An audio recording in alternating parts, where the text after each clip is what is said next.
Talk to me, Cleveland. Welcome to Chill Talk. This is your brother, Kevin Chill Hurd. And we are joined by none other than the super producer, looking fashionable as usual, the fashionista, super producer, Felicia Haney. What's going on, Haney? Everything. What's up? Nothing. There's a lot of things going on, a lot of things to talk about. We have a very, oh man, I'm excited about the guest. I'm so proud of this young lady that we have on the show today. But before I get into all that, we got to take care of what we need to take care of. And you already know what it is. If you need a free roofing inspection, hit up my man at imanroofing.com. Give him a call for a free roofing inspection, 216-678-9445. And when I say he can hook you up, first and foremost, the inspection is free. And if you have any type of insurance, that brother will work with you to make sure, if at all possible, you do not come out of your pocket. Who are you talking to, Felicia? Oh, you're on mute. You're talking to somebody else. Okay. But just in case you don't believe it, imanroofing.com done hooked up my mama's roof. Well, he hasn't hooked it up yet, but it's in the works. It's going down. The Lee Harvard roof hookup is in effect. So make sure you hit him up, Iman Roofing, IMAN roofing.com, or you can hit him up at 216-678-9445. Also, we represent our brothers, Spears of the Mossy, Kofi Paisai Research Team, Volume 1. This joint is all the way already in the motherland, breaking ground over there. Volume 2, From Spears to Pens, Bow, also over in the motherland. And we happen to have Sean's joint. You need to read to your kids. Man, Sean, you know how Sean is. Sean, you got a test. Your kid got to take a test for this joint one night before bed. And Brother Kofi also has a children's book out now, and we're going to get you that information as soon as possible. But also, Volume 3 is in the works, and we do have some special information about Volume 3. We're going to wait for the Kofi Paisai Research Team to give us that information. But get Spears 1 and 2 and One Night Before Bed, and we're going to get you the information about Kofi's children's book as well. Okay, do we have Felicia Haney? Are you back? What was you saying about me? What you say about me? Talk to me, Haney. What's going on? What did I miss? What's going on in the fashionista world? I was checking in with our Chill Talk family, Rhonda Crowder, to see if she was available to chat with us tonight. She may or may not be able to. So, we may get her. So I know you were mentioning that our guest tonight is Miss Shelli Reeves, who we all know and love. And she is one of the people who put together this exhibit for the Rise of Black Glenville. Mm-hmm. And I was actually supposed to check out the exhibit on Sunday. And I was in I don't want to say so much pain, but I was kind of messed up on Sunday. I started this squat challenge, okay? Oh, Lord, okay. And come Sunday, my legs was on fire. So I kind of ended up chilling Sunday morning, missing the exhibit. But I know that Rhonda actually went, and she did also write a story about it. So I was just trying to see if she was able to check in with us. So we are not 100% on that right now. But, she may or may not, but we will have Shelli. So that's great news. Okay. Did you work? I missed trivia night. Did you go to trivia night last night? I did not go to trivia night last night. I have some family in town from Dallas. So shout out to my family who they're originally from Cleveland, but they've been living in Dallas for quite a while now.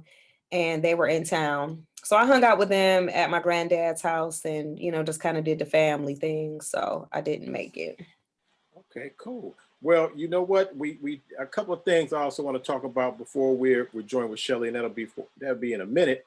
But I do want to say that we talked enough stuff. We hit it. We talked to some people. We want to know how come the staff of Chill Talk had not been invited to be in a movie. So I'm not at liberty. I'm not at liberty to give particulars, but Chill Talk, Chill, the super producer Felicia Haney, we're in negotiations. Okay. Remember where you heard it first. We're in negotiations for a movie role. Myself and super producer Felicia Haney are in negotiations for a film role. So I cannot give too much information about it right now. Talk to our people, okay? But I will say that part of the holdup, Felicia has her own movie staff, her own entourage that we got to get things checked through. She got contractual demands. So as soon as we clear all of that. I got non-disclosures, you know how we do. She wants a trailer, we're trying to pull Mariah Carey out here. So all I will say is that we have come to an agreement. What is the term when it's only penciled in? We have come to agreement in principle. In principle. So we've come to agreement in principle, but more information about that. But we're looking forward to our movie debut. Well, at least mine. I don't know. Felicia, have you already been in a movie? You and I already had a role too. Why are you talking about a debut? What was your role? What was you, the bouncer at the club, or what was your line? No, or was that a TV show? That was TV. No, that was a film. But I got as I was prepared to make my debut, I got replaced. So I didn't get a chance to say my 15 seconds turned to 0 seconds. Hey, I had my line down. I was in Los Angeles. I was on set. I had my line. I think my line was something like, I need to see some ID. That was my line. And I had it down. I could say it in different languages, different attitudes. I had my pause game going on. I did a Morgan Freeman type version. I did a Denzel type version. I saw the person's, ID and was like, my man. No, so because I had to ask I didn't only say it once. I asked a couple of people, I need to see your ID. But at the last minute, I was replaced by the intended actor. Did you have variations of this? I had variations. I tried it like with a French accent, like a Dominican. I tried like a Pig Latin. I did it like with an African Zamunda accent. I was ready.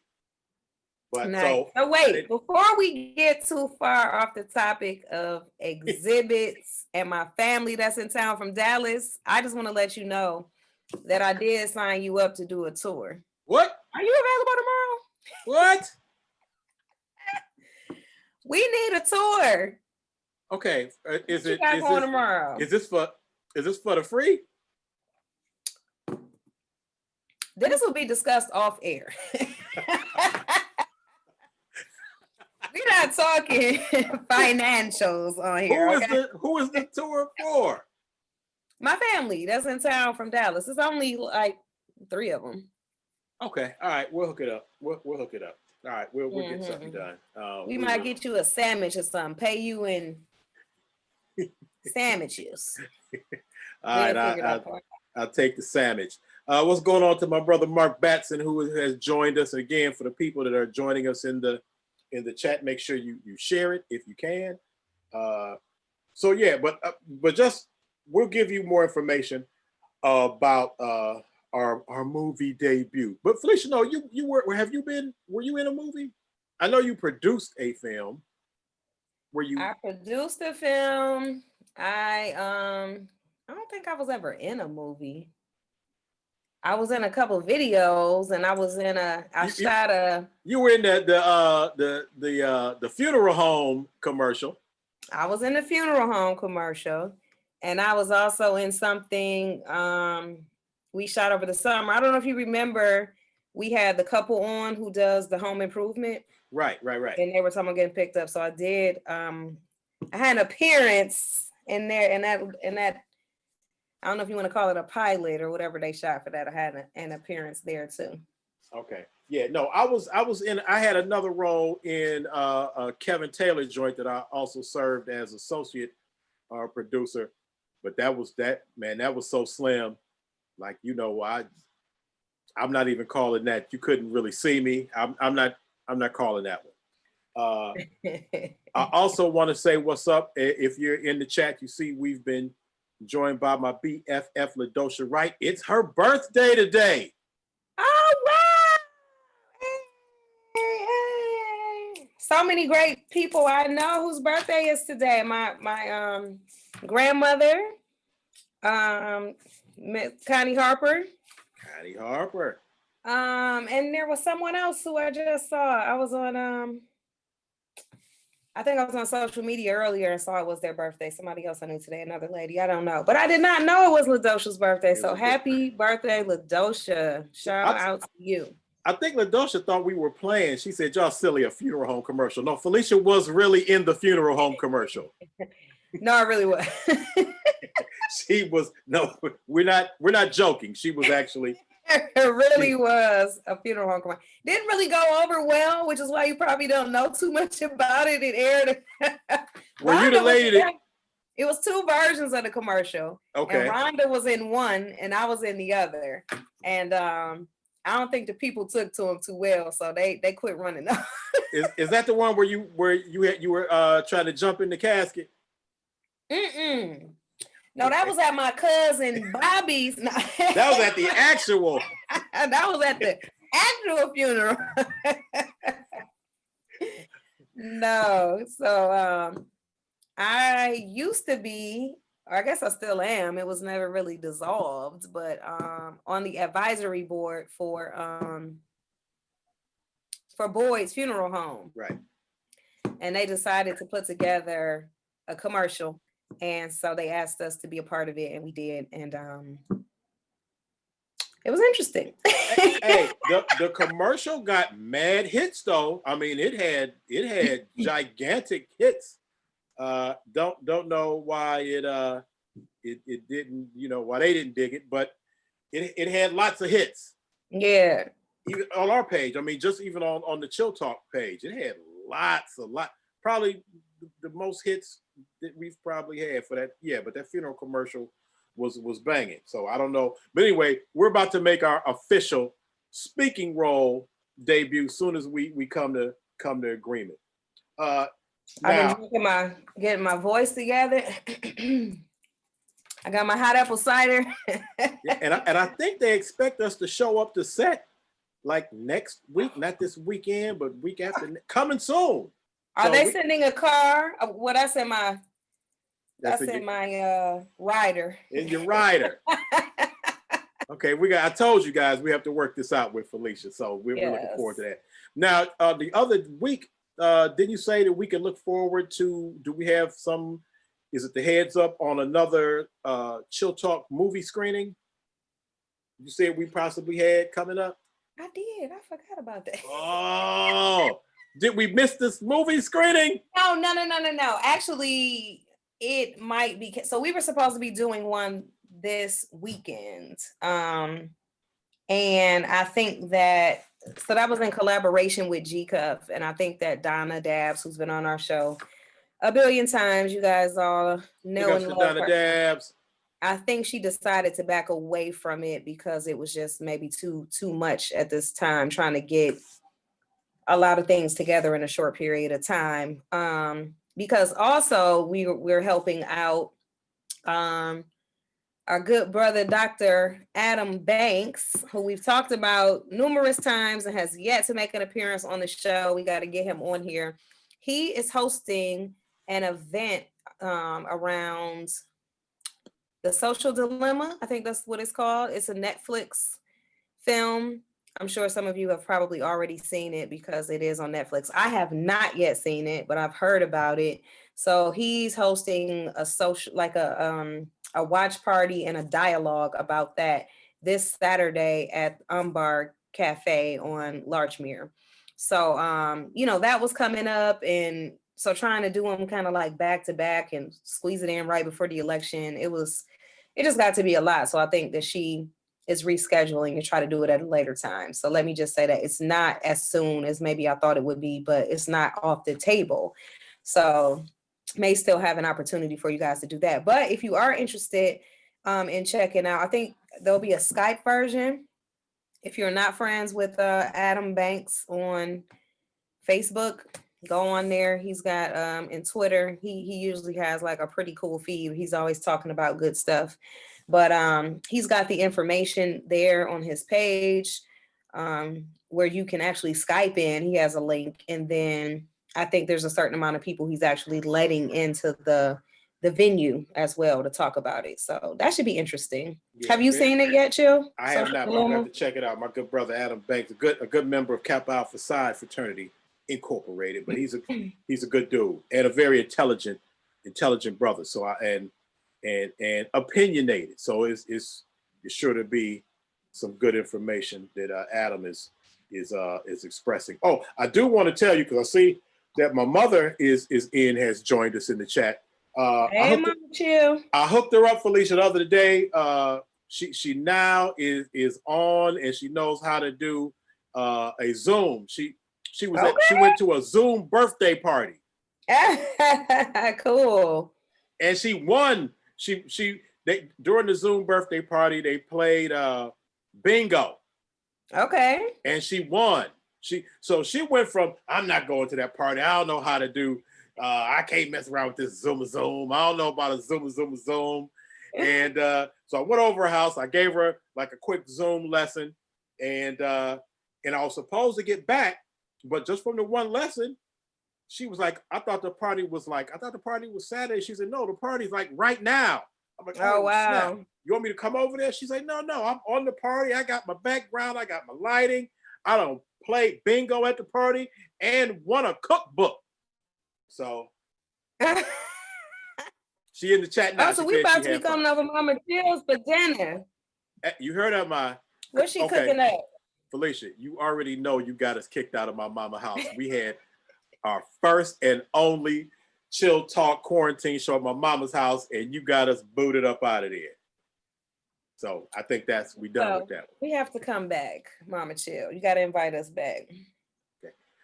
I also want to say, well, I do want to just take some time, because I mean, some people might have seen me post some pictures the other day of my friend, longtime childhood friend, black belt karate master, who's been on the show several times, Daryl Shake and Bake Sullins, and his company, No Negations, and people know that we studied martial arts together, black belt masters, national champions, world, United States karate team members, and without saying too much, what's going on, T Swift? That we're dealing with some stuff right now, and just on a super serious note, cherish your people, man. We living in times where we don't know what's going to happen from one thing to the next. So, without going into it too deeply, and nothing's wrong with Daryl. So just let me say that right now. I'm just saying that as our brotherhood, our bond, we've had to deal with some things, and just all I'm saying is cherish your people. You know what I'm saying, Haney?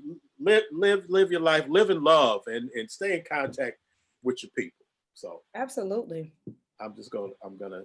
And speaking of the people, we are a show of the people, so we do want to let y'all know. Yes, stay tuned for the announcement on the film when that comes up. But we really do give out perks and prizes, gifts, vibranium, whatever you want to call it. So I did hook up with Sister Anissa, also known as Seisha Beckett, who has checked out our show, and she won a card reader from a guest. This gift was actually donated from a previous guest of the show, and she won her card reader. Hooked up with her over the weekend, and I was able to make that connection with her to get it.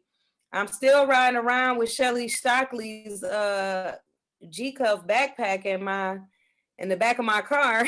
Shelli Shockley's G Cuff backpack. Whatever happened to my backpack? Well, I got one for you too if you want. Okay. I've given LaDosha has hers. Okay. I think I did see LaDosha with her. Did she LaDosha sent us a picture with one? Yes.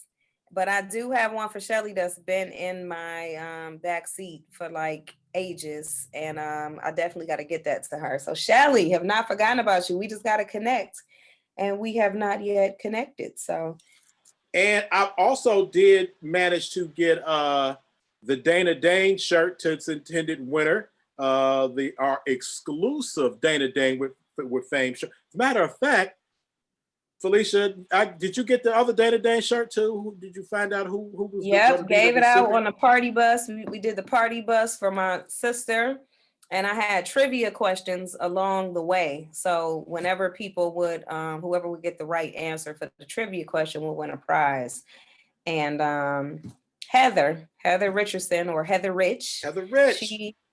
She did win the Dana Dane shirt. So shout out to her. So just like Felicia said, we give away good stuff. We've given away actual vibranium from Wakanda. That went quick.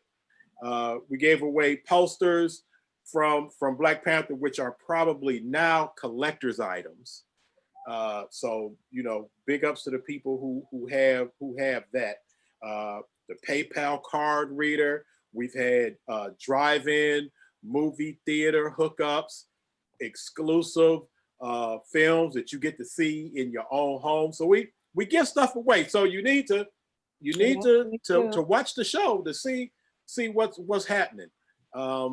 We've given out gift cards, and remember we gave a couple gift cards to Scene 75, and is that the one where you were supposed to go out on a date with the caller? No, I was not supposed to. No. But that's the time that I recall, though, right? That's when y'all tried to put that on me. I think he asked you all live on air. He did not. Felicia, I'm gonna need a date to the Club 75. But no, we did. So we give away things. The point is that we do give away great prizes, T-shirts, movies. Man, that PayPal card reader was slick. So big up to my nephew Tremaine. So big ups to that brother for donating that, and all the people who've donated things. We've given away hookups to G Cup stuff. So stay tuned for more stuff. Also, I want to say what's going on. My man Silas Ashley is watching us. OG, Kent State University Black United Students, OG in the building. One of the original OGs started the whole Black United Students process at Kent State University. So big ups. Started this gangster stuff. So big ups to that brother. I want to say, speaking of donations, Chill has pinned the support ChillTalk Cash App on their $money, the number 2 Chill. So should you feel so inclined, feel free to make your own donation to the show. And also, I wanted to bring up that the day before Thanksgiving, I will be doing a virtual volunteer project with the women's shelter. So if anyone is interested, we will be donating toiletries, various toiletry items for them to use, as well as books. So there is one of our speakers, her name is Melissa Garrett. She has a book called The Black and White of Truth. And so we're going to try to donate some of those to the women. The books are $10 a piece. So if you're interested in maybe purchasing a book for a donation, please let me know. Or if you want to drop it in the Chill Talk Cash App, you just put in the subject line, you know, book donation or something like that. Feel free. And we will make sure that those donations get to the women at the women's shelter. So definitely want to do something like that. Chill. I gotta figure out how I'm gonna pull you in on this. I haven't put together my whole master plan of how I'm going to do this virtual volunteer session, but I got a few ideas brewing that I'm trying to get together. So we're trying to have it like a little party. So Juan, by the way, I don't know if we talked about this, Chill. Chill was on Juan Goodwin's show, which is Soundtrack to the Streets. It's like his podcast, which went over really well, in my opinion. I thought it was great. So we got to get that link posted so that you guys can see it. Did you post it, Chill? I don't know if did Juan give us the link. We definitely need to get that posted. Because I saw a so, full length version, then I saw a shorter one. Okay, because I know he shared it with me, and I thought you shared it with me also. So yeah, we got to get that posted so that you can watch Chill's episode on there. But the reason I was bringing up Juan, he's a good friend of the show. He's been asking to actually get on the show forever, and we've been kind of like, I mean, for what? No, I'm just kidding. I didn't do that to you, Juan. That was your girl Felicia. Did you like that? We just haven't had him on yet, so we definitely got to get Juan on. But Juan is a man of many talents. DJing is actually one of his talents, and now he has his daughter doing some DJing as well. And she, on her own, came up with an idea to do something to feed the needy. So I'm trying to pull them in on this project too. So maybe I'll have them doing some playing some music, you know, doing like a DJ set or whatever. But once again, if you guys are interested, shout us out, you know, come on the Chill Talk page. Let us know that you're interested in helping some way with the virtual volunteering, or if you want to donate, and we'll go from there. So that's my first announcement. My second announcement, I don't know if I shared this with you guys, but my nephew is like kind of a big deal. This is what I call my middle nephew. He's 15. He's 6'6", and he's only a sophomore in high school.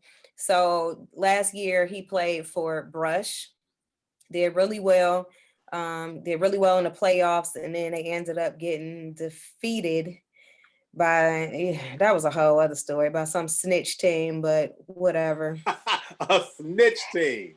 We'll leave that in the past. No, this team, I think it was Mentor, actually are the ones who tried to snitch on Cleveland Heights and get them taken out of the playoffs, saying that they had participated in a game in Las Vegas where they had to miss school to play, and tried to make them ineligible actually to reach the playoffs. They actually had to go to court and everything for this to get it cleared up. So Brush ended up beating Heights and taking them out, but that team ended up beating Brush, you know, so which shouldn't have happened, but whatever. Let me just say snitches. The refs cheated us. You know how that goes. What's going on? And we do have Shelli Reeves is now in the waiting room, so we're going to bring her in. What's going on to Fatima Ali, my brother Sean P in the building. Sean, we already know is the co-author of Spirits of the Mind 1 and 2, and One Night Before Bed. So he is on. Wait a minute. Let me finish telling my nephew's story. Oh, okay. So anyway. Oh, and Rhonda is also in the room. Go ahead. He went, you know, he played last year for Brush, but he has been recruited by a prep school in Ypsilanti, Michigan, to come and play. He's got a full scholarship, and this is still high school. It's not even college, but he's been recruited to come play basketball in Michigan, and he leaves on Saturday. So I just wanted to say congratulations to him, big ups to him. One of the reasons he decided to go was that my nephew is ranked like number 50 in the nation. In the nation. And this kid that he'll be playing with is ranked number 1. So this will be a really good opportunity for him to, get a lot of looks and a lot of warranted attention. So we'll see how it goes. But I just wanted to give him a shout out and tell him good luck.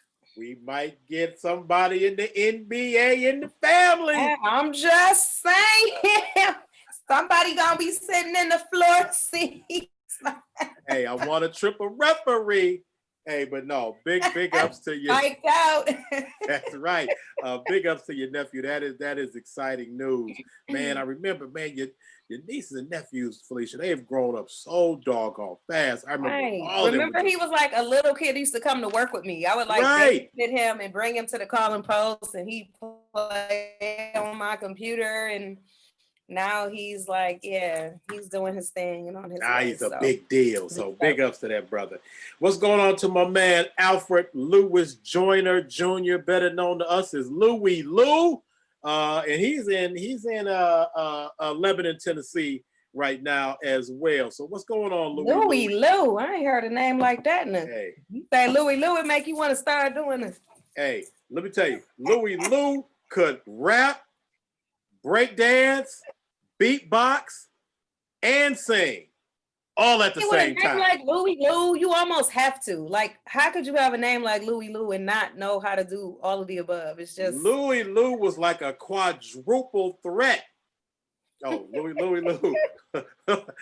Hey, we got mad Louie Lou stories. You better ask somebody. Man, you better ask somebody about Louie Lou. Yeah, but yeah, he's in Lebanon right now. So him and Serge. He's cousins with Serge. So we're gonna bring it. Okay, now why did Rhonda leave the room, Felicia? I took too long bringing her in. So let me bring in Shelli Reeves. Man, I'm so proud of her. You want me to call? You gonna call Rhonda and say, come back? Let me send her a message. We took too long bringing her in. She thought that we forgot. Sweetie Fry. Let me see if I can get Shelly's. If we can get you unmuted there. All right. What's going on, Shelli? No, nothing too much. Just opened up a new exhibition and started a business. But outside of that, just plugging along. Like, yeah, that sounds like nothing too much. Like, well, first of all, Shelli, too much. I just want to say, okay, let's bring in Rhonda. No, I hit the wrong thing. Wait a minute, I was about to hit remove. Hell, you messing up. I know. Okay, you is messing up. Okay, so we have Rhonda Crowder coming in the building. Man, so I do have to be real quick. I had left because I was waiting on my client to pop into another Zoom. I can't go. Well, we can let you go. When I knew you said you had something at 8:30, so I thought maybe you had already done. I'm like, oh, she must have been done already. No, but, I was like, I could call in real quick while I wait. And it looked like something is going on with her Zoom, so I'm waiting on her to come back now. Well, okay. Let's just jump in then. Yes. Well, go ahead, Chill. No, I was going to say this is like a Calling Post reunion. This is part of the family. Connie Harper's birthday. On Connie Harper's birthday. Of course, myself, Felicia, and Rhonda were regular staff, and Shelli came in several different capacities as a youngster, as a young lady. Shelli, how old were you when you first started coming up and through the Calling Post? I think I might have been 16 or 17. Wow. Yeah. And we decided to keep you. We fell in love with you. Everybody loves Shelli Reeves. But Rhonda, Felicia, you want to address this? Get down with Rhonda real quick before she has to leave us. Sure. So for those of you who were watching last week, we talked briefly. We had Susan Hall on the show, who was on in a different capacity, but we talked a little bit about, she is a historian, history buff, whatever you want to call it. And we talked a little bit about this Rise of Black Glenville exhibit that was starting this past weekend. So Shelli is and you can tell what your exact title is or role is in this. But she's one of the people who has put this event together. And I was telling them a little bit earlier before you guys came on that my plan was to come on Sunday. It didn't work out, so I have not yet seen the exhibit. But Rhonda actually did get a chance to go on Sunday and check it out. And she's also written a piece about the exhibit. So just wanted to get Rhonda in to share her story and her experience with it. And also Shelli. But I know Rhonda has to go soon. So I don't know if you want to talk about it first, or Shelli, why don't you introduce yourself and say what your role is in it, and then maybe we can speak with Rhonda. Yeah, so I am the director of Reframe History, which is a virtual African American museum. And we really focus on keeping stories alive through archiving the past, recording the present, and advocating for the future. And so I really focus on everyday objects becoming the collection and our street corners becoming the gallery. So in this case, I put together the Rise of Black Glenville, which is a curation of 5 stories that talk about a specific location, Glenville, in the 50s and 60s, when it transitioned from a predominantly white Jewish community to a predominantly African American community. And in so many ways, we see Glenville transitioning again through so much economic redevelopment. And so really looking at a critical look of the 50s and 60s just through storytelling and getting to know 5 wonderful individuals. And the in-person exhibition are photos of each of those individuals. And then there's a virtual component where you can explore 4 different topics of civil unrest, education, Glenville past, and Glenville present, and learn a little bit more about each of the people I interviewed. And I ensured that it would be digital since we are in a global pandemic. So, yeah. So Rhonda got a chance to partake in this. Yes. I went to, so it's digital. So I made sure that I got the digital experience first. And then I went to see the live exhibit on Sunday. But the interesting thing is Shelli and I had conversations about this exhibit probably maybe a little over a year ago. She started talking to me about it. She's been talking to me about, the things that she wanted to do with Reframe History for some time now. And I do remember us having a conversation about Glenville. It was very early on. And so to see it come together is incredible. And to see, Shelli's growth, because, like you said, we've known her since she was the baby at the Calling Post. So to see, her finally, because Shelli has a lot of great ideas. And so to see her birth something on her own and with such high quality, is nothing short of what we all imagine Shelli would be capable of producing. I think we all saw the potential in her so long ago, but to see, to finally see it manifest was just really awing. So Rhonda, you're writing something. Where can we see this? You're writing something about it. I wrote a story about it for The Land. It's www.thelandclee.org. Mm-hmm. So as soon as I saw that the exhibit was opening, I didn't even know it was, like Shelli and I talked about it a little over a year ago. Shelli then pulled it together, got it up and everything, right? So I learned about it from social media. I'm like, well, wait a minute, Shelli exhibit is up. And so as soon as I saw that, I reached out to my editor over at The Land and pitched the story idea to them, and they love doing stories, about things that's happening in communities that don't really get coverage. So they immediately responded, was like, well, could you have it next week? I wrote a story for The Land. Okay. Now, does somebody, because Rhonda, first of all, you have dual citizenship in Huff and Glenville. Is that correct? Well, born and raised in Huff, currently live in Glenville, and it's still the same zip code.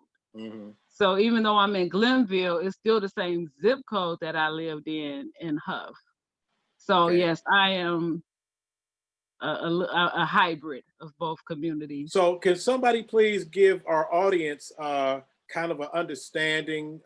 Maybe that's, Shelli can give us understanding of why Glenville, some of the history, and I believe Felicia is also attached to it because part of the movie that you served as producer for took place in the Glenville area, right, Felicia? It was at one point. Okay, but part of it was. Yes. And I have to also add, I mean, everybody knows that I big up Lee Harvard, but it all started. I lived in the Glenville area in the early days. So born on St. Clair, raised on Lee. So Glenville is in all of our hearts. Well, and even another call and post connection to the exhibit is Evelyn Davis. She's Evelyn one of Patton the Davis. stories in the exhibit, and as you unearthed that she was a call and post news girl. One of the newsboys, a newsboy in the thus known Newsboys, iconic Newsboys photo. I unearthed that one of the newsboys was a news girl, and she is the only surviving member, living member of that iconic photo of Call and Post Newsboys. So yeah, so you got Evelyn Patton Davis in there. Yep. At 99 years old. Okay, well, Shelli, tell us about why Glenville, how this project came into being. And you have so many outstanding ideas. Anytime we talk to you, you always have these, I want to do this, I'm planning to do this. I've got this app going on. I'm gonna open up a building. So how did you pull this one together, and why Glenville, and why this exhibit? Yeah, I think specifically thinking about how we are all connected to this neighborhood in so many different ways. So in the early 50s and 40s, Glenville was one of 4 neighborhoods that Black people could move into. And so as a result of that, there are so many connections, not only to Glenville, but to grandparents being in Glenville or someone being from Glenville. In addition to that, I think there's just a wealth of history there that I continue to uncover a little bit every day, and specifically thinking about the Glenville shootout, as well as the transition of the neighborhood within this somewhat short time period. It's really the center of so much of educational protests and integration with Hazeldale Elementary School and the United Freedom Movement in the 50s as well. And so it becomes a hub for activities there. And then during the campaign of Carl Stokes, and having a lot of those activities grounded in Glenville as well. And even if we think about how many times Dr. Martin Luther King Jr. came to Cleveland, the majority of those times he was finding himself at one of the churches on East 105th Street. And so it's really— And he actually spoke at Glenville High School. Mm-hmm. Yeah, he spoke at Glenville High School. He spoke at Corey. He was at Abyssinia. Also, there's a church that it's now abandoned, but he spoke at the steps of that church. Like, very much that East 105th Street is so much of a hub for people coming in and speaking as well. So wanting to highlight that and thinking specifically about kind of there's construction on East 105th Street right now, and kind of what are the things happening there. And like how I come to you guys and tell you my ideas, I went to Chris Shefton at Famiko's Foundation and told her my idea, and she was able to ensure me getting funds from the Gun Foundation to be able to do the exhibition, and finding the space of Third Space Action Lab to be able to have the in-person component. So also focusing on Glenville because of those connections as well. Man, So that is, I wanted to ask, I'm glad you brought up the in-person component. And one of the reasons is, like, I was telling my grandfather about this exhibit. He is a long-term Glenville resident. He's 91, almost 92 years old. He's been living there for eons. But he may or may not want to go, considering the climate we're in and COVID and all of that. So I wanted to know from you guys, and maybe even more so from Rhonda, because this isn't your exhibit. How did you feel about, like you said, you checked out the exhibit first online before you actually went? Was there a difference for you in the experience, or did it seem pretty seamless? It was definitely seamless. I mean, and so I think, like for somebody like your grandfather, that's perfect. The online piece of it is perfect. So you can kind of really get the experience online that you would get live, at the live exhibit. The added piece to being in the live exhibit is you get a chance to talk to Shelli, and ask her questions, and get some of her thought process of how she developed it. But the documentary is online, and I think that that's a huge piece of the exhibit.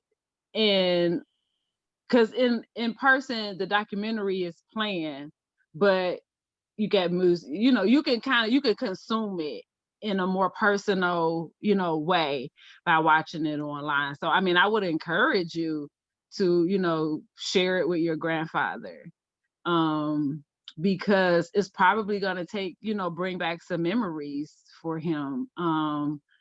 The documentary is very well put together. It's an excellent piece. It is definitely thought-provoking.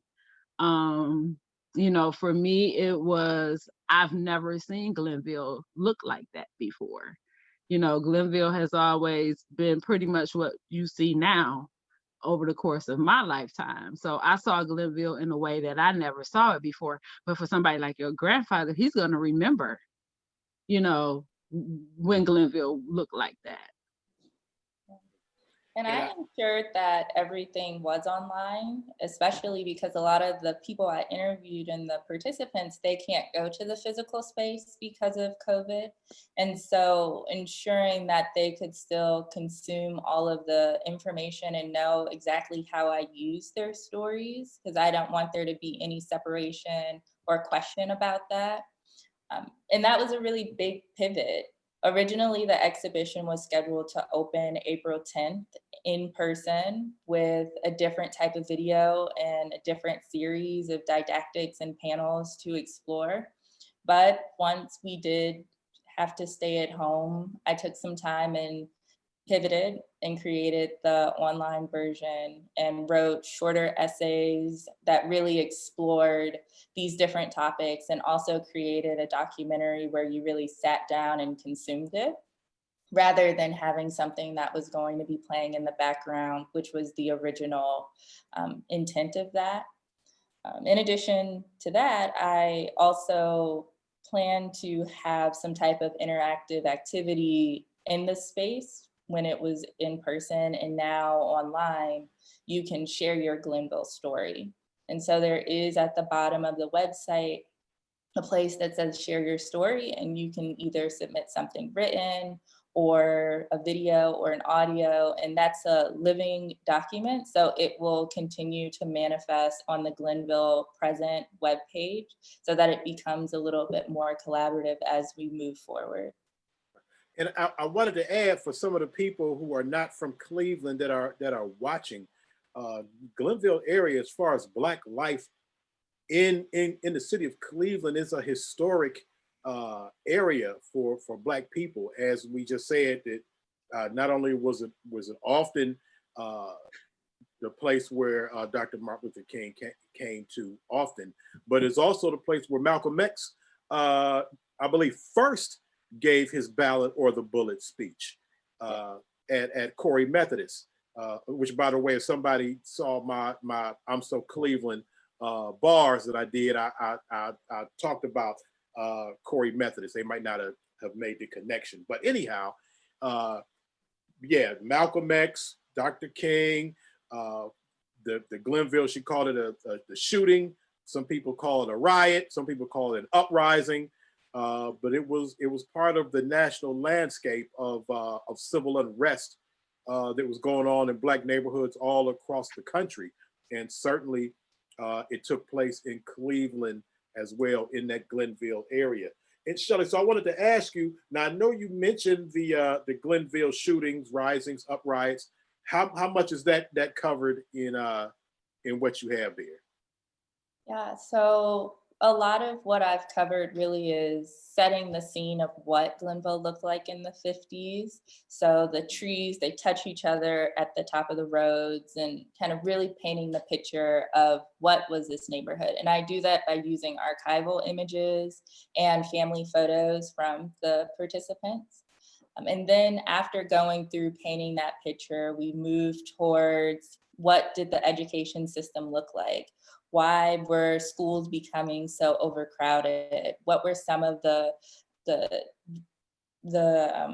busing from Glenville to Little Italy, like different things of that, and exploring what's that looking like, because that really sets us up for later when we have a different type of unrest that's not surrounding the school system, but surrounding our rights in general.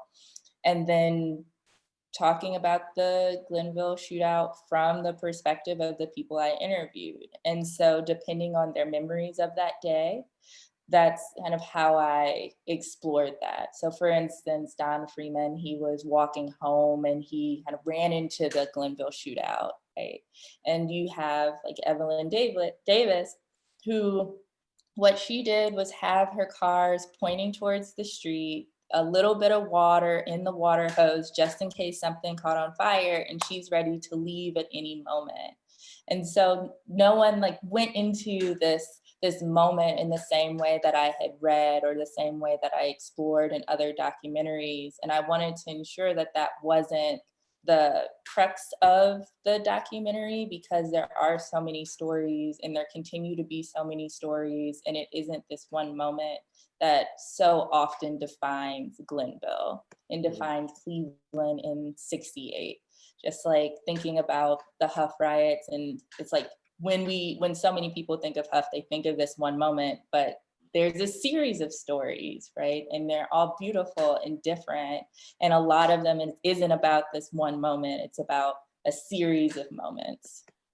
I congratulate you for that, Shelli. That is, and I'm sure the people of that time in that area, as you said, and as I brought up, so many people, draw to that moment. But as you said, this explores so many other things in that area. And again, an area that is so near and dear to us, certainly the area that I initially grew up in. So if you don't mind, what are one of the things, at least walk us through one of the things that you found that was endearing to you specifically as you brought about telling this story of this neighborhood?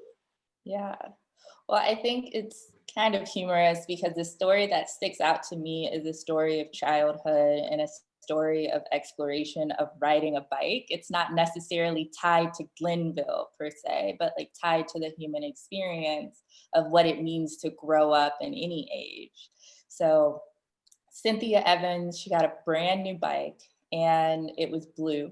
And she didn't want to ride that bike. She wanted to ride her like siblings' bike because those were fast and cool.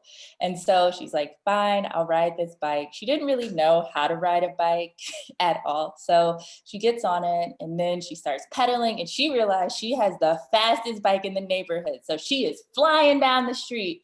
And then she ran right into the fence because she didn't learn how to brake. And like, that is the story that sticks with me. It's not necessarily one that's so tied to Glenville, but so tied to like, I remember when I learned how to ride a bike and I thought that I was going and then I wasn't going anymore. And I think that each of the stories has that moment for me, right? I also had many moments where I was in awe and just couldn't imagine being bused from my neighborhood school to another school in a predominantly white neighborhood that was, especially at that time, known for not supporting or wanting Black people there, and seeing other kids beating up kids and seeing adults throwing things, and the amount of trauma that must have been for the kids who are being bused. Right. But also that story in the 50s isn't central to Glenville. That's central to America and integration, and how people are trying to solve integration, in many ways not solve integration. Right. So thinking about that, it's like Glenville became this microcosm where I could look at 50s and the 60s throughout America and get reminded that this isn't some anomaly of a time that's vastly different than any other time. Like, there's still kids learning how to ride their bike for the first time, and catching the bus, and going to the grocery store.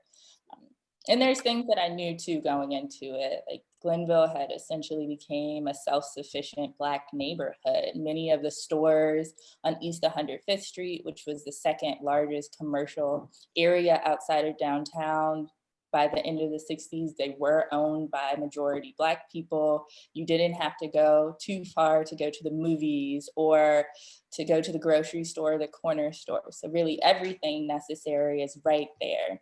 And I remember Fannie Allen saying, after 68, when a lot of stores were moving, she had to get a car. Like, that was the transition of this moment, because many people who could move did move, and many of those businesses who might have been looted or their windows broken, they also moved after this pivotal moment. So thinking through so much. I can go on and on. Well, and you relate, like you said, you relate to learning how to ride your bike, and you were talking about this woman. First of all, I think I know Cynthia Evans. Does she have freckles? Potentially, yeah. She's lighter skinned, and Mhm. I think, okay. Anyway, and she's from the Glenville area as well. But yeah, so as you related some of these stories, did you find the people really giving about the information? Because a lot of times it's hard, as you know, you're on a panel of journalists. A lot of times it's people are not as forthcoming all the time with information about the past. But did you find that these people were eager to tell the stories about their community? Yes.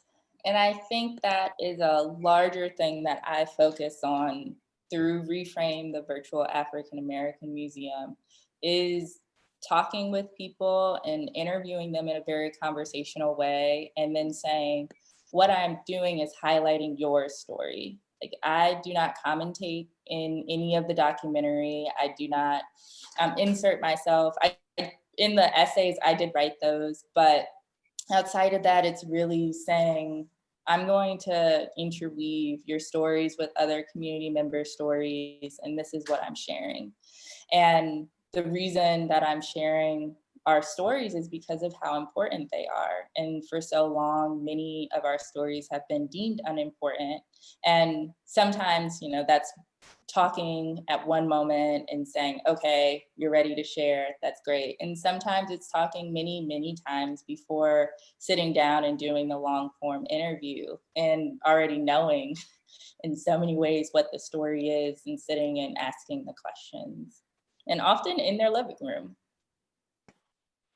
So what is this? We talked a bit about how this exhibit looks online, but can you walk us through what this in-person feel is like? So if I come here, first of all, what are the hours and the days that this is open to come and view in person, and what does that look like? Is this a tour version? Do you just kind of walk around and fill it out yourself? I heard Rhonda mention that you are available for questions.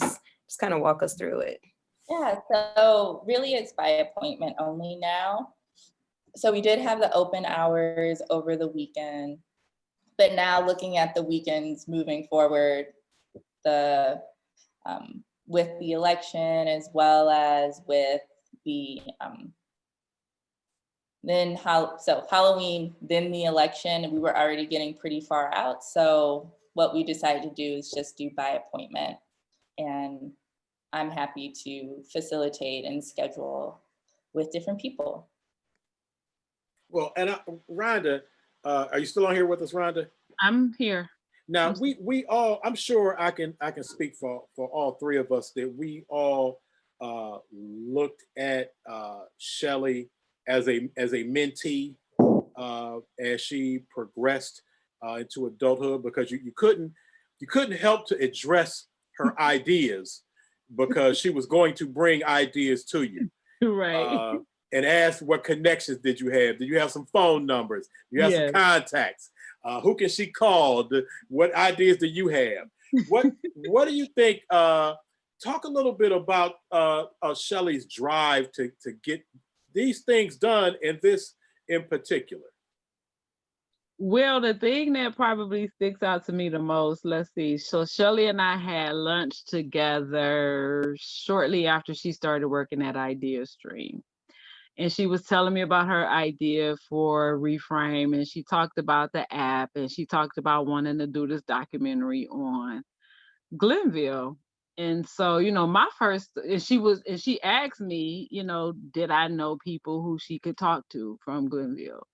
So my first thought was Councilman Conwell and his wife, because they're longtime Glenville residents. And Shelli is very adamant about what she wants. And she's like, no, I don't want it to be political. I need just regular people. Right. And so then I thought about Charlotte Morgan. Charlotte Morgan is a journalist in the city as well. So I connected her to Charlotte. Charlotte didn't really turn out to be a fit for what she was looking for, but in me doing my story, I learned that Charlotte led her to Daryl Branch, who is featured in her exhibit. So I mean, but like you just said, Shelli gonna come to you and ask for, your thoughts, who can she reach out to, and she did that, and she followed through. I totally forgot about the Glenville exhibit. I always remember the app probably stood out, more in my mind as, her project, but I forgot about the Glenville exhibit until I saw a post about it on social media. And I'm like, wait a minute, Shelli done pulled this off. Well, so Shelli, I mean, a lot of people are often, I guess, dissuaded initially from taking on these type of undertakings due to lack of money, connections. So what was your drive to continue to seek this out, to keep reaching out to people until you actually got it done? Yeah, I think that it's something that I'm going to give it to my parents. Like, they really taught me that whatever I wanted to do, that I could do it, and they're only perceived barriers. And so as soon as I had an idea when I was young, they were like, okay, how do you do it? And it wasn't them helping me figure out who the people are and how to move forward. They're like, okay, so this is the foundation. You've identified what you need. So now, who are those people? Call those people, figure it out. And then going from there, being in spaces like the Call and Pose, where people would just call and be like, I've heard about you, right? And so having this access to people who I thought were historic, and realizing that they're just everyday people that most likely if I called, they'd answer, or if I send an email, they would answer. And then moving forward to going to college, and I learned that if I volunteered, often I could have really good conversations with people who are experts in their field.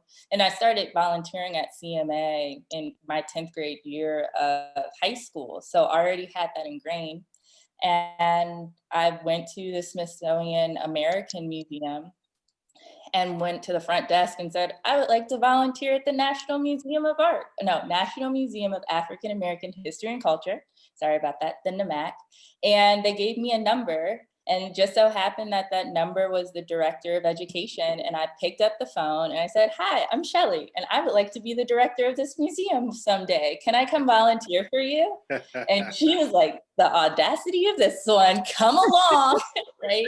And so having these experiences very foundational in like before even thinking about careers have led me to say, if I pick up the phone, somebody will answer.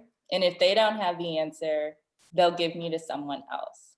And then eventually either the person or the organization or whatever I have cooked up in my mind, I will be connected. And then also I rely on intuition and faith. So I know that if I have been given an idea, if I have been given something, that that nugget is the beginning of something so big, or that seed is going to grow into such a large plant, but I have to tend to it and I have to pay attention to it and go after it and say yes. So those things have really helped me to say yes in many instances more recently to myself and to my ideas and to the things that have been given to me. So. Well, and I think Rhonda will attest to the fact that, you know, Shelli has so many great ideas, as you were talking about, Rhonda. And I remember Shelli telling me that, you know what, she had contacted so many museums and that she was going to start her own museum. Like, you know what, I'm gonna get the funds. I'm gonna start a museum, and I'm talking about, you know, she's talking about a brick and mortar museum. So I do not doubt that sometime in the near future, we can look forward to seeing that. And we have Felicia back. And before Felicia may want to jump in and ask something else, one more time, Shelli, we know that you have to make an appointment for an actual physical tour with you.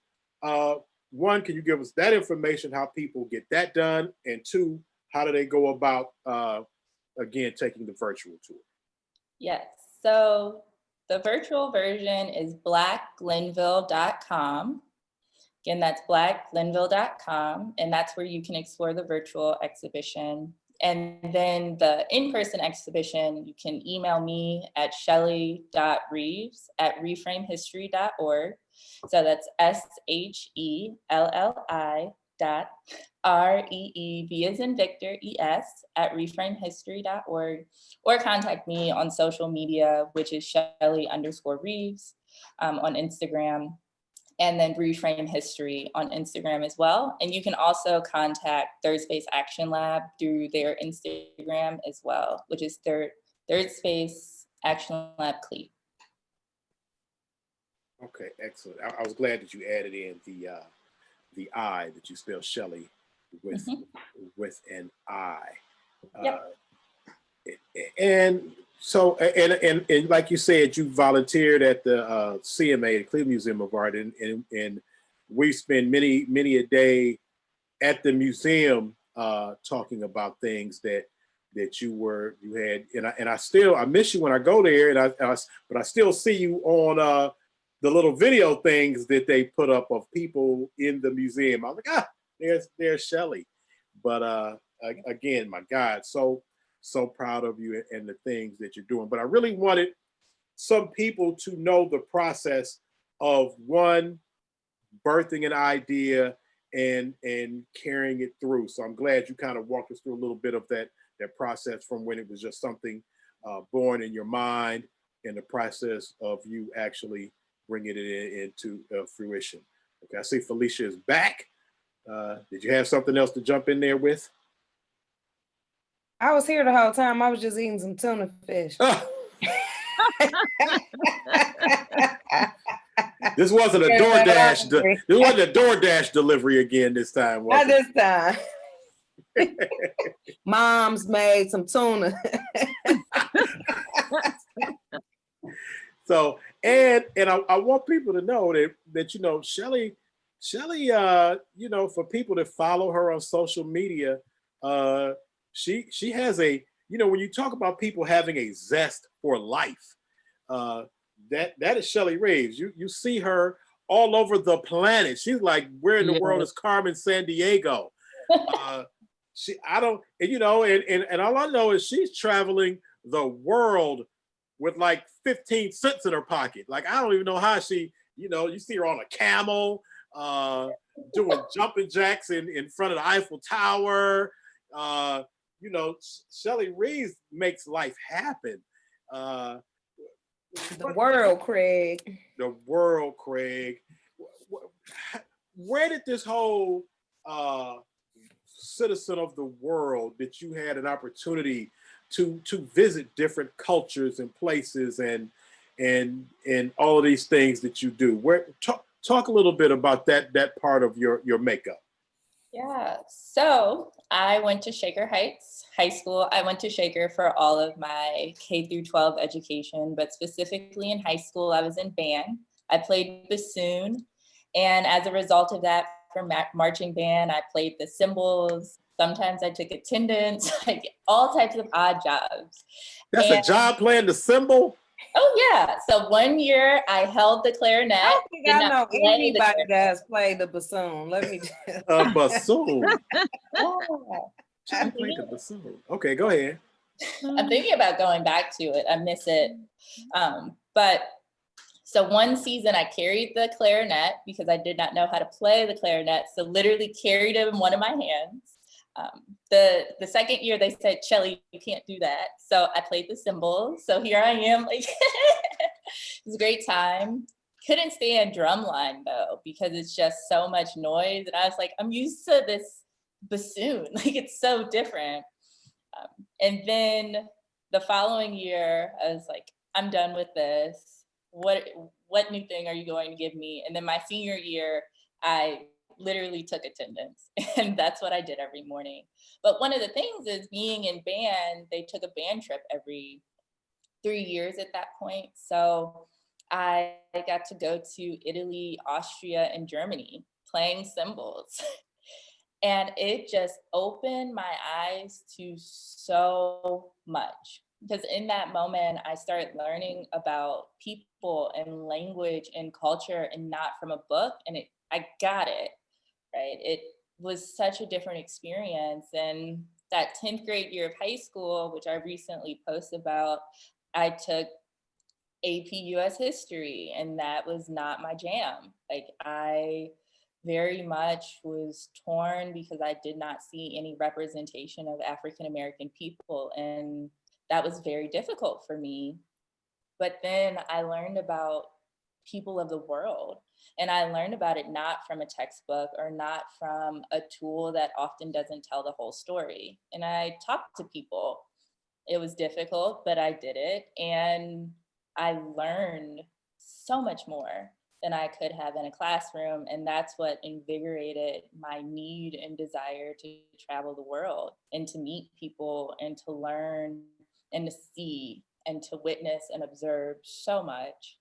And then when I did go to college at Ohio Wesleyan University, I spent 90 days living in Tanzania, Africa, in East Africa, and learned how to speak Swahili, and worked at their National Museum and House of Culture, and put together an exhibition. And that was the first exhibition that I put together.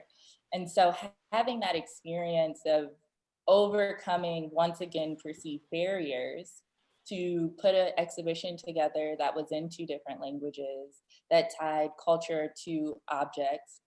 Specifically, often we see objects in our visual art pieces, and they had those objects represented in sculpture, so connecting those dots. And that invigorated my need and desire to want to work and expand and to really put a stake in the ground and say, I don't want my impact to just be in one place.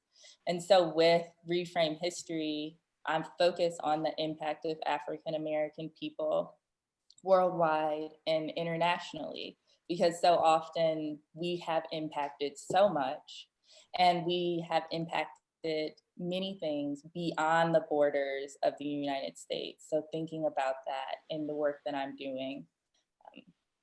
Yeah, and every time I go somewhere, I find a new story, and that's what wakes me up in the morning. Like, where can I find a new story? Who can I talk to? Like, what else is out there?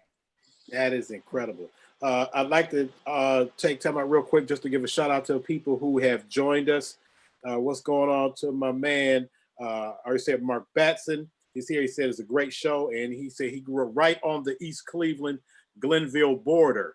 So he's enjoying this program. What's going on to my man Craig Baxter, Stereo, the Hitman in the building. My brother Andrew Parker has joined us. What's going on again? For all the people that are watching the show, feel free to share the show.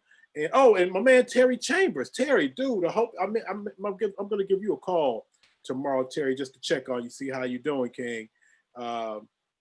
Okay, there's somebody's asking to put Shelli's name. Oh, Mark Batson is saying put her name and the website in the chat. So maybe the super producer can get that. I did already. I did put the website in the chat. All right. Oh yeah, I see it, Mark. It's in there. So yeah, Mark probably already sees it by now. So it is in the website. So yeah, but I want to hear you and Shelli have a conversation in Swahili. I was just about major. Okay, see now you got jokes. I was just about to say you all know that I took Kiswahili 1 and 2 in college. So don't play with me. Y'all just saw me demonstrate some Kiswahili the other day in some bars. So, but I will not be showing off having a conversation with you. Show us what you got. I will not be showing off those Kiswahili skills with Shelli. But really quick, again, for the people who are watching it, share this, because Shelli's stories. I mean, I see this as twofold. One, she's giving you this information about this incredible exhibit about Glenville, one of the most important areas of African American black people's lives in the city of Cleveland. Very influential, historic neighborhood district per se. So please go ahead and share that.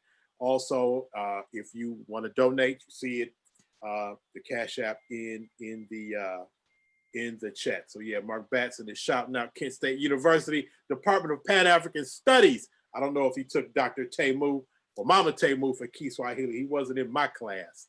But yeah, Shelli, I got those Kiswahili skills. I believe you. So well, real quick, I don't know if any of us know, maybe Rhonda knows or maybe Felicia knows, but I don't know. How did you even come to us at the Call and Post, Shelli? What brought you there? I know you kind of started off in the business office, but you were all over the building.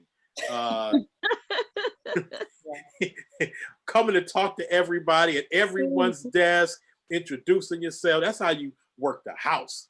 How did we get you in the first place? Yeah, so I was in a program called Delta Gems. And so Sherry brought me in because I asked about I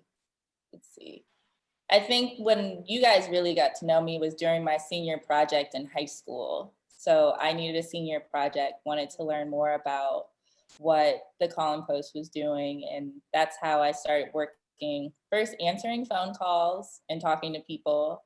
And then I went from there to doing more of the business office, administrative things, and talking to people.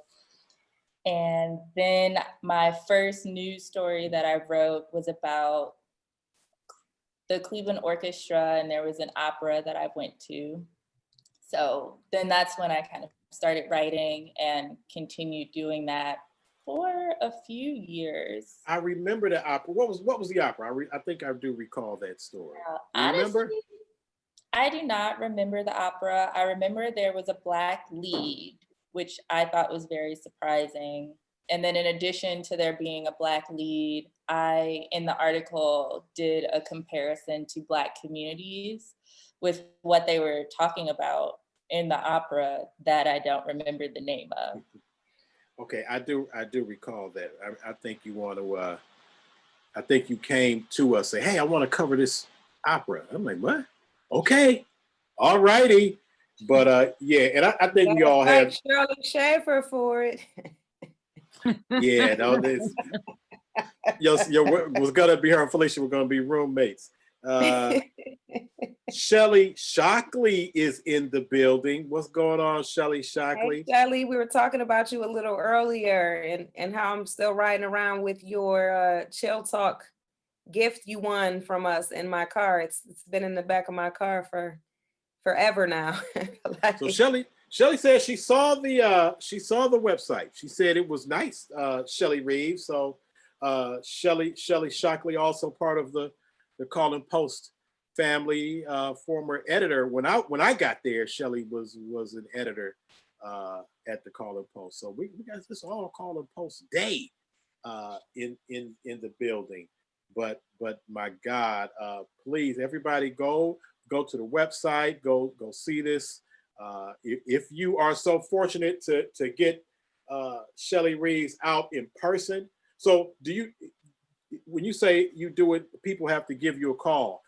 Do they call you and say, "Oh, I want to go on this tour with you," and you say, "I'm not doing it this week"? How does Well, she gave out her email, right? And you said that's how you want people to contact you. Okay, so people can they call out a day, or you give them a day? How does that work?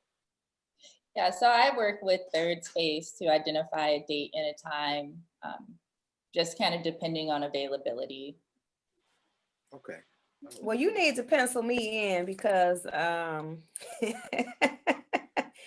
was saying at the top of the show how unfortunately I missed it coming this past weekend, but I also have some family in town who's visiting from Dallas, and I mentioned it to them, and they were just like, "Oh yes, let's go, let's do it." So you got to pencil us in before they leave, hopefully. Okie dokie, sounds good. I can't wait. I definitely want to just see this thing that Shelli Reeves has created, because I remember that she was working at Sweetie Fry. Told me it was the best ice cream review, okay, on the world. So to see her from there to here, man, it's incredible. But like I said, we all saw her drive and persistence. She made me come to a place. I don't know where that was at. She was working for a candidacy headquarters, and I need you to come up here and see me and see, where I'm working and doing this. And it was cool to come up there and see you in your element, making things happen even on the political end. So to see what you're doing now is expected, but it's still amazing just to see you blossom. And again, we know we can only imagine the things that lie ahead of you. Can't Speaking of that, can you tell us what you have coming up? Some things that maybe you're working on. Do you have any other exhibits maybe in mind that you want to do? Just fill us in on what's next. Yeah, so right now it's full steam ahead and trying to figure out all the pieces and parts to putting together the Reframe History app, which is a augmented reality app that really shares our history, but also allows people to share their history. So that's the main thing that I'm focusing on right now. I am working on a few other projects, but they won't be exhibitions. I'll be sharing the information in different ways, whether it's a book or another website and things of that nature, but still ironing out all the pieces, so can't officially share. And I'm looking for new projects. I want to explore more history and partner with more organizations to share a specific history. So I'm looking for those new partners and new histories, and not only in Cleveland, but throughout the United States. I am working on a project in Virginia as well, going through some of those key places in the beginning of African American history. But I am ready for new projects and more projects. So if you guys know anyone, or if anyone who's listening know anyone, or organizations who want to partner, I am very open to the conversation. Well, Shelli has given everybody the information on how to contact her. James Stevens Jr. has joined us, and Amber in Ford says, "So proud of you, Shelli," and she gave you a big hands up. So well, Amber is the person who did all of the photography for the exhibition. So the portraits that are in the in-person exhibition, as well as the portraits that are on the website, the virtual exhibition, are all done by Amber. And I'm really glad that she was able to join the Reframe team and take those portraits, because they are truly breathtaking, especially when you see them in person. Each portrait tells a story, and it tells the story that I'm trying to write in words, but she's able to capture it with an image. And I had a really good conversation with someone as they visited the exhibition, and just like, what does each picture say about each person? And they walked through and really had an emotional attachment to all of those images because of how they saw the tears in Don's eye that kind of like permanently sits there, or the way that Fanny Allen, she sits so proper looking off to the side and you can tell her distinction, or Evelyn Davis, how she's kind of leaning back like, what's your story, right? So like, these images really brought out the personalities of each person. So glad that she was a part of this project. So Well, we've got some, I'm thinking, and I don't know, I'm not sure how long this is gonna run, but I'm thinking that us as a group, meaning our National Association of Black Journalists, we have a local chapter here, Greater Cleveland Association of Black Journalists, of which Mr. Leon Bibb is a member, who's very well known and from the Glenville area, as well as Dick Peary, who actually both of those gentlemen are former Call and Post indeed employees who have gone on to do great things. And Dick Peary was actually, I think, the first reporter on the scene during that Glenville shootout. So I think that an exhibit like this would be very, that they would love to see this. And like, if we could see it as a group, I think would be great. So I'm just thinking of maybe some way we can put some stuff together and definitely get some folks to see it, if you're available to show it to us, Shelli. But I can follow up with you, I guess, on that. and I think Shelli, we can pull together the organization, the Greater Cleveland Association of Black Journalists. We know a couple of people over there. Oh, wait a minute. I'm the president and Rhonda is vice president. And I'm just a fly on the wall. Okay, Felicia, she don't want to accept the fact that she's the shadow president, but she don't want to accept her duties. But yeah, no, that is something we definitely need, and I'm glad Felicia brought that up. And I had talked to Shelli about the organization, even kind of collaborating with her possibly on the app, because if anybody has been on a tour of Cleveland, of Black Cleveland, with Dick Peary, oh my God, to go, I mean, he like, oh, this is where Carl Stokes played dice in this building right here when he decided he was going to run for president, for mayor, and this is the building. So man, Dick Peary is his information on the history of Black Cleveland is phenomenal, and somebody you probably definitely want to get in contact with as you look forward to doing that app. So yeah, great suggestion also, Felicia. We need to make that happen. But you just heard Felicia say she's gonna follow up and make it happen. You know how we do. You know how, Rhonda, we do it at the meeting. Somebody come up with a great idea, they're in charge of it. Exactly. So no, that is incredible. So any last thing you guys want to get Shelli to tell us about before we wrap this one up? I don't think so. I think he's pretty much got it covered. So, well, you want to tell us how people can, you given your email if you want to give that again, but if you want to tell how people can follow you on social media, stay in touch with you, if they've got any questions for you, etc. Yeah. So my email address is shelli.reeves@reframehistory.org. So that's SHELLI.REEV as in Victor, ES @reframehistory.org. Reframehistory.org is also where you can find more information about Reframe in general. So check that out too. And then my social media is Shelli_Reeves, pretty much everywhere. The Twitter that I don't use and the Instagram that I use daily, both have the same handle. And then generally, if you search Shelli with an I, Reeves, you'll be able to find me.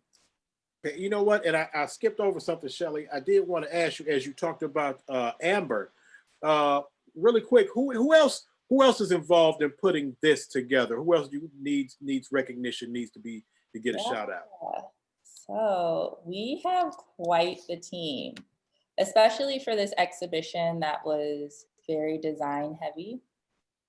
So for the exhibition in general, so I curated it, obviously, and then Nolan Beck Rivera, he is the designer for the project. So he put together the website as well as put together the in-person exhibition. We have Amber Ford as the photographer for the exhibition. Writer is Kelsey Baker. And then for the documentary, we have Brian Clark doing the cinematography, Coley Pizzoli doing the editing. And then of course, we of course are thankful for Flamingos Foundation and for the George Gunn Foundation for sponsoring this exhibition, and then Third Space Action Lab for hosting the in-person exhibition. Excellent. Now, Shelli Shakti want to know, was Rhonda hiding? Actually, Rhonda has her, what is it? Is it Avatar? What is it? Yes, it's my avatar. She has her avatar, but you know what, Rhonda? The avatar, while we do see the avatar, well, we see the avatar in our actual Zoom screen, but as it projects out on Facebook, they don't see you at all. They just hear your voice, so we don't even see the avatar. So, okay.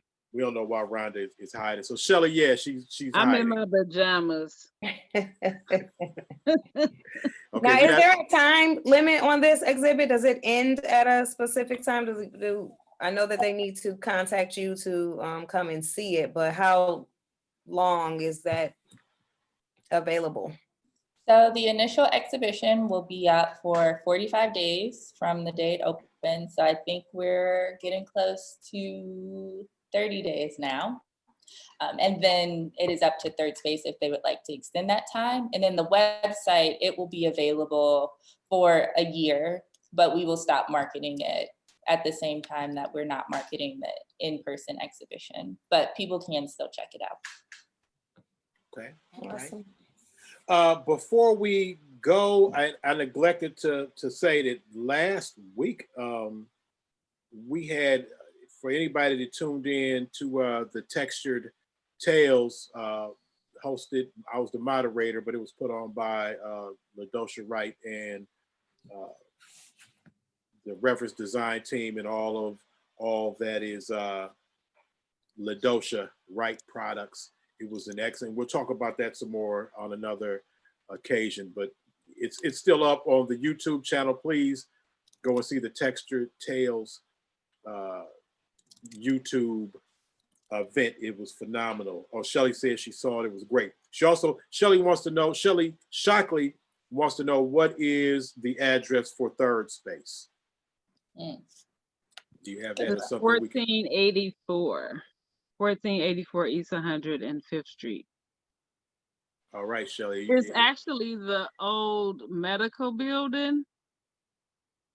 It's now called the Madison, but it was the old medical building. Okay. What street did you say it was on? 105? Right on 105th Street, yes. Gotcha. I'm Shelli, putting it in the chat. Before I let you go, Shelli, what is your favorite memory of working being at the Call and Post? Let's see. When Ken Miller tried to cancel Connie Hopper's birthday. I asked Shelli what was her favorite memory. So Felicia's funny. I'm not going to say the name of the person who came to the door, but someone rang the doorbell And I was in charge of letting people in. And I said, hello, how may I help you? And they said their name. And I said, who are you here to see? And they said their name again. So I didn't let them in. And so he called Connie, said, who is this young girl who's answering the phone? And then she came down, opened the door. And it was one of the most hilarious moments, because to me, I was like, you never said who you needed to see. And he was like, you don't know who I am. So it really, really reminds me of so much. And then my second favorite memory is that there were sound like an Uncle George moment. I was going to say, is the initials GF? She's not denying it. Okay. Even Shelli Shockley typed it in the chat. She typed in Shelli, we already know who that was. You don't gotta say it, we'll say it for you. It was my first summer there, and I had no idea. And it really takes me back. And then the second one is that there was a filing cabinet outside of Chill's office, across from Vicky's desk, that I would always slide into, literally in between these two filing cabinets.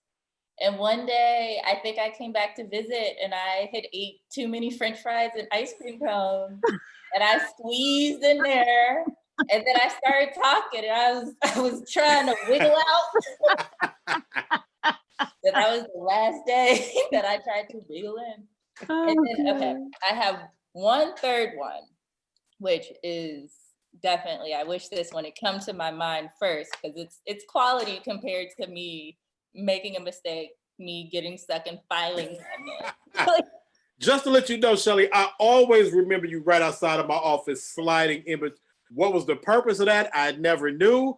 But you would just slide in there and just kind of have conversations with people wedged in between this file. Said this girl is special. She's going places. Okay, but go ahead.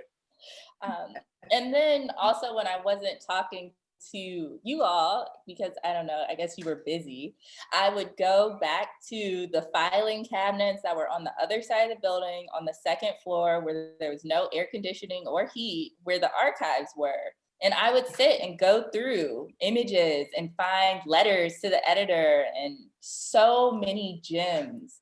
And I still have tons of pictures on my phone of the things that I would find, because it was living history. Because the newspaper or the article itself is just one synthesis of so much research that was in these file cabinets, and the original images were in these file cabinets. So I would sit up there and think about putting together a TV show where I would talk about the archives and the history of the Call-in Post, and then try to find the people and match the stories. So I just kind of sat up there and dreamed instead of working, but I can be honest now. I think we all did a bit of that. Yes. She said, I can be honest now. Also, what's going on? Kim Jones has joined us again. For the people who are joining us, although you're catching the end of this, please, it's still not too late to share it, because if you share it, the whole thing will generate on your page. So please feel free to share this show with this dynamic young lady who's taken on this wonderful undertaking, important Cleveland history. Also, you see the Cash App on there if you want to make a donation to Chill Talk. Hit us up with anything, with something. And also, if you want to advertise with Chill Talk, certainly you can contact any of us. But the head of advertising is right there, although you can't see her because she has an avatar. It's not showing up because she's in her pajamas. But yeah, you can contact Rhonda Crowder if you want to advertise, or you know someone who wants to advertise. But again, if you just want to donate, you see the Cash App on there. But oh my God, a free roof. if you want a free roofing inspection and possibly a roof, as my relatives say, for the free, hit up our man emonroofing.com. Rhonda, we definitely got to get a hold of Emon. I don't know who's the contact, because he already up in Lee Harvard making it happen. So let's make sure that we get back with that brother. But yeah, we certainly support him, and of course the Kofi High Sci research team. We're looking for volume 3 coming out soon, with some special things happening with volume 3. And Rhonda, did you hear the announcement that Felicia and I are up for a role in an upcoming film? No, I did not. Where Felicia has premiere. Felicia has all these things that are contracted that's holding up the process. It's slowing down negotiations. But we're in talks, and we're If looking. you didn't learn anything from this Shelli Reeves interview, you better ask for what you want so that you can get it. So hopefully we'll make this happen, and we're expecting to start filming possibly our scene next week. So I'll give you guys stay tuned for more information on that. Should be exciting. All right, guys. We'll be giving autographs on the following episode of Chill Talk. So all right, guys. It off. Great show. Excellent. Glad to have our little sister on here doing big things. So I told Shelli she's no longer the mentee, she's a colleague now. Yeah, exactly. Absolutely. Oh, and by the way, I'll throw in an extra. She's also a expert in chess. And she's a yoga teacher too. Yeah, I did see her doing yoga. Like was she out in the rainforest or something like that? That's actually my apartment. Your apartment is like the rainforest? So I don't know if you can see it, but I have a 10-foot tree. See? And then there's a 5-foot tree under back there. So the picture that you're talking about, I put all of my plants in a bathtub and took a picture, and it does look like a rainforest. I'm saying it does. She said, "Oh, that was my house." They're spread out now because I moved out of that place. So can we get that you do yoga classes as well? Do you teach? You're an instructor? Yeah, I am an instructor. Because I saw you out at the park one time doing it. Or was the park your living room? I know I saw you at the park or something. So I do yoga outside of Kafela. It's a cafe that's in the St. Clair Superior area. So I do it outside, but now it's too cold. And I'm sure I'll start teaching again, but right now I don't have any classes that aren't private sessions set up. Okay. All right. Big ups to Shelli Reeves. And Ryan, I think I already told you guys, like her dad was my son's chess teacher from when he was like 4 years old. And my son loves playing chess to this very day. So yeah, she's family, she's colleague. She's still our little sister, but yeah, no, very proud of you. So we up out of here, guys. I guess Rhonda never did have to get back to her. She logged off. She texted me and said something was happening with her internet. So it was Connie Harper making moves. Okay, this wasn't Tiffany, was it? No. Okay, because she did call me while we were actually on the air. I was wondering. All right, we're up out of here. No, it's another Tiffany that we have in common. Oh, that Tiffany Moore sent me a message while we were on here. That's why I asked that. Oh, okay, no, this is a different Tiffany. So no, we are Tiffany Moore. They have the she has some more food out for sale. She sent me something. Yes, she does. She that's what she sent me. Something last Friday, I saw doing at the dinners. Look really good. All right, we're up out of here. We're having fun. We're reunioning up in here. Shelli, thank you very much. Let's make sure that I get in there and I get to see. Hopefully, I can get the in-person thing. But if we come outside, I got a mask up. Because if I take pictures, my mama gonna say, "I don't see you with a mask on in your picture." So yeah, you know how we have to do that. But we up out of here, guys. Share this show. We love everybody. Stay tuned to Chill Talk because we're gonna be giving away more stuff. Recap on all this going on. Shelli, her exhibit. Congratulations to you. Make sure you check it out. BlackGlenville.com.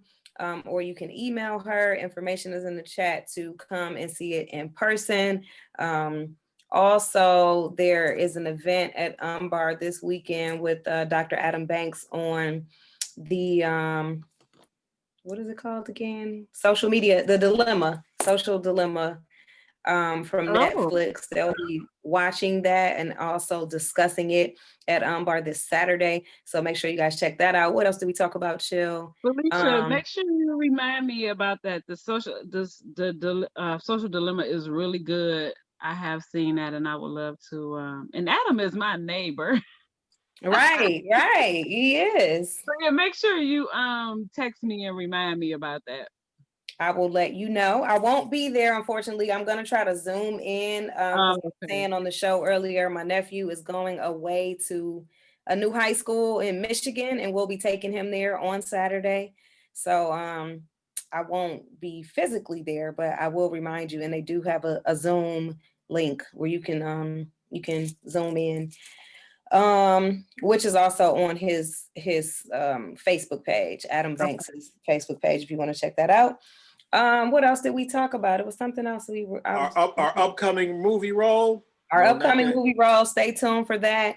Also, stay tuned for a film that that we're going to be letting you guys come be a part of whenever we get this thing situated about voting. It's and once again, if you have not yet voted, please do so. Election day is this upcoming November 3rd. Don't know how you wouldn't know that, but if you didn't, it is Tuesday. If you can vote early, make sure you get out there and vote early, or at least on election day. And what else? I will be talking about again what took place at Textured Tales, because I see Sean on there. Sean wasn't necessarily a panelist, but he bogarted his way on there and blew up the spot. So you guys can go back and watch that on my YouTube channel, the Kevin Chillhurry YouTube channel, and see what took place at LaDosha's Textured Tales event. It was a really good dialogue.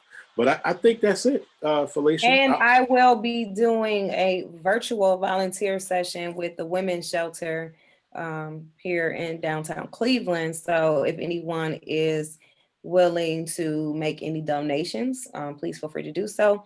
You can reach out to me on my personal Instagram or Facebook, send me messages there, or the ChillTalk page. Or if you would like to donate, please feel free. You can drop it in the ChillTalk Cash App, which is $money, 2 chill. We are donating toiletries as well as books, and each book costs $10 that we would like to give the ladies. So if anyone is interested in that, please feel free to share if you care to share. And I think that's about it for this week on our recap. Sean said that NBK is showing love for us in his watch party. So he got something going on, big things for us over in his watch party. So we appreciate that, Sean. He said, that's how I roll. Okay. I don't know if that is a response to him, the love that we get in the watch party, or him showing up to the Textured Tales, blowing up the spot. So not quite sure which one he was rolling with, but no, love you, bro. Appreciate it. And we'll be on the lookout for Spirits of the Masi Volume 3, which also includes some surprise announcements that they will be making about Volume 3. So we up out of here, guys. Once again to LaDosha. Happy birthday to my BFF. Ronnie, you know it's LaDosha's birthday? I told LaDosha happy birthday because she looking like the queen, the queen. She doing hair with a crown on over there Right. at the shop. Yeah, I've told LaDosha happy birthday. Okay. We up out of here, guys. Bye-bye. Felicia, I'll talk to you about what we're doing tomorrow, so we'll work out a time and all of that. All right? All right. Thanks for checking us out. All right, Shelli. All right, Ryan. We're up out of here. Peace.